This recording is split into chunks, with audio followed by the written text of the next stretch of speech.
Hello, Matt from Texas. Can you give examples of standards? Yes, standards. Standards are things like, how much you'd like to have communication with somebody in your dating experience. Another standard might be something like you want a man to act like a gentleman, or you want a man to call you on the phone instead of texting you all the time, or you want a man to come and see you or put in energy and effort, or do things like that, right? Any of those kinds of things that you want, those things are standards, things that you want to have a man to do. And if he's not doing those things, then you don't want to necessarily have him in your life. And so the challenge is, how do you communicate those standards? And there's a whole bunch of different ways that you can do that. In my opinion, the easiest and fastest way to do it is to use a phrase that I have, which is, I like guys who, or I like it when you, right? Either one of those works, right? I really like it when guys, open the door for me. It's just it's so attractive. It just makes me feel like I'm really being taken care of.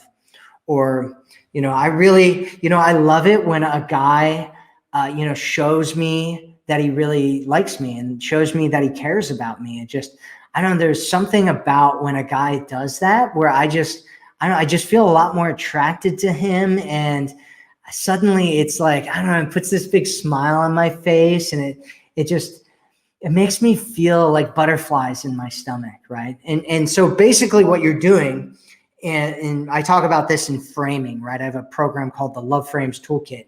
And in that, we talk about this idea of frames. And what a frame is attaching meaning to a certain event or a certain behavior or a certain action or any inanimate object. Doesn't matter what you attach the frame to.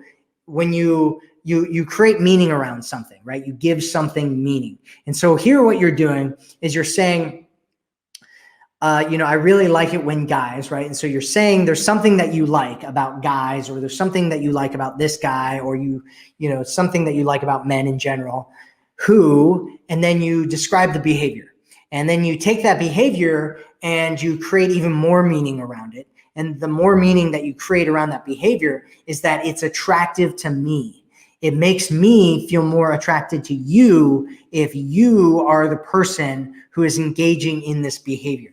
And so basically what you're doing is you're creating a path, right? You're leaving breadcrumbs for this man. You're dropping breadcrumbs. You're like, here's some breadcrumbs. You got a big, I don't know what I'm doing right now. You've got a big pouch, and you've got a pouch. You're like a bunny rabbit, and you've got some breadcrumbs. There's this thing called hashing. It's like this running thing where there's like they